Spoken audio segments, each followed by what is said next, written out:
मेरे समय की या उससे पहले की या मेरा थोड़ा बाद के भी लोग वीसीआर शब्द तो जानते होंगे। कौन कौन जानता है?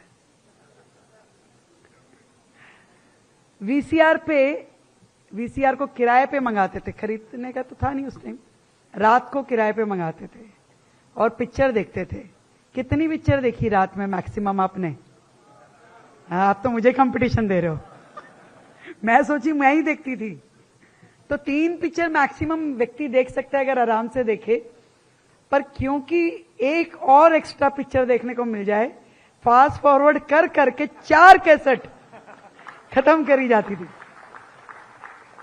और जब वो वीडियो कैसेट लेने जाते थे Mukesh ji, library, video libraries होती थी, तो ये खोजते थे कौन सी नहीं देखी। ये भी देख ली, ये भी देख ली, ये भी देख ली। अच्छा, ये 2 नहीं है, ये दे दो, और ये 2 बहुत अच्छी वाली थी, इसको रिपीट कर दो। तो ऐसे 4 वीडियो कैसेट लेके आते थे और रात भर में देखते थे।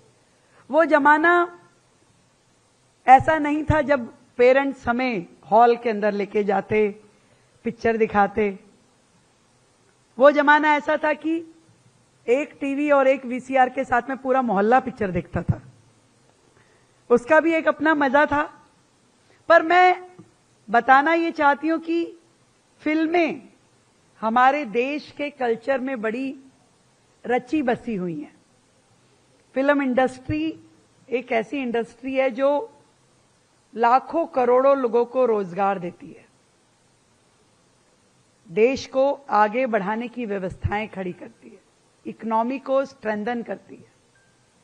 और इसलिए पूरे देश में फिल्मों का, अच्छी फिल्मों का प्रचार प्रसार बहुत जरूरी है।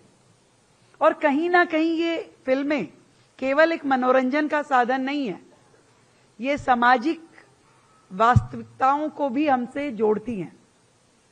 किसी ने मुझसे पूछा कि आपकी फेवरेट मूवी कौन सी है, तो मैंने कहा ट्वाइलाइट एक प्रेम कथा। एक शानदार छोटे से विषय को उस मूवी में इतना सुंदर तरीके से प्रेजेंट किया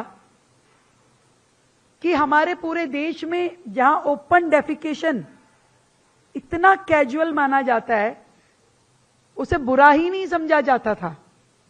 ये तो 2014 के बाद से आदरणीय नरेंद्र मोदी जी ने जब लाल किले से ये आवाज लगाई कि भाई देश की महिलाओं के लिए, उनके सम्मान स्वाभिमान के लिए हर घर में शौचालय होना आवश्यक है, तब भी समाज में संघर्ष था।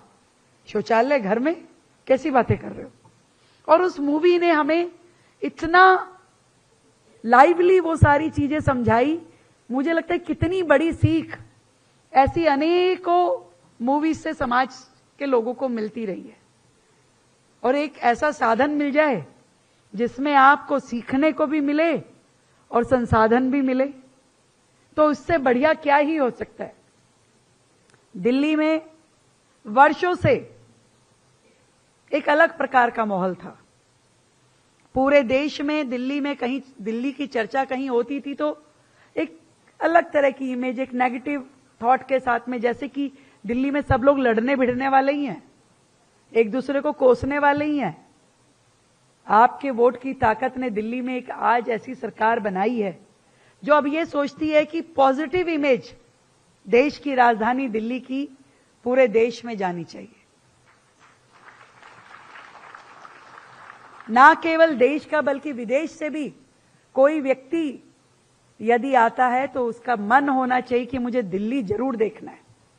और इस पॉजिटिव इमेज बिल्डिंग के लिए हम वो हर काम करना चाहते हैं जिससे इस शहर का ऐतिहासिक गौरव फिर से उजागर हो।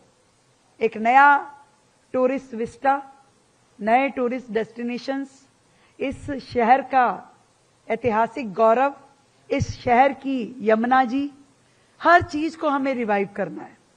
और इसीलिए हम चाहते हैं कि दिल्ली फेस्टिवल्स का शहर, आज हर राज्य के लोग यहां आकर के रहते हैं। जम्मू कश्मीर से लेकर कन्याकुमारी तक और गुजरात से लेकर नॉर्थ ईस्ट तक हर एक प्रांत के लोग यहां बसते हैं। इसीलिए हमारे कल्चर भी रले मिले हैं। हम महाराष्ट्र की गणेश चतुर्थी भी बड़े मन से मनाते हैं और गुजरात का डांडिया भी खूब खेलते हैं। हर चीज को भी तीज, हरियाणा राजस्थान की तीज भी हमने मनाई और पोंगल भी मनाने की तैयारी है। तो ये सब कुछ दिल्ली की एक एसेट है। मिल करके जीवन जीना, एक दूसरे के कल्चर को एक्सेप्ट करना और उसे एंजॉय करना, ये हमारा व्यवहार है। दिल्ली जैसा तो कोई प्रांत है ही नहीं पूरे देश में जहां आपको इतना कुछ वैरायटी देखने को मिलती है। विभिन्नताएं, ड्रेस की, परिधानों की, खाने पीने की, भाषा की, हर चीज में मजा आ जाता है, त्योहारों की। और उसमें हम लोग मिलकर के अलग अलग इंडस्ट्रीज को इस दिल्ली शहर में इनवाइट कर रहे हैं। हम चाहते हैं कि यहां का टूरिज्म बढ़े, यहां का एजुकेशन टूरिज्म बढ़े, यहां का हेल्थ टूरिज्म बढ़े और इसके साथ ही यहां का फिल्म टूरिज्म भी बढ़ना चाहिए। एक नई स्टेट फिल्म पॉलिसी लाने की भी हम तैयारी कर रहे हैं और ये भी हम चाहते हैं कि फिल्मों की शूटिंग्स भी यहां पर हो, फिल्म फेयर अवार्ड भी यहां पर हो और फिल्म फेस्टिवल भी यहां पर हो। एक भव्यता के साथ में दिल्ली में देश के कोने कोने से लोग आए, वो देश विदेश से लोग आए और मिल करके दिल्ली को ग्लोरीफाई करते हुए हम इन आयोजनों को करें। आज आपने उस इरा में पैर रख दिया है, एक शुरुआत कर दी है, काम का आगाज आपने किया है, इसे अंजाम तक पहुंचाने का काम दिल्ली सरकार करेगी।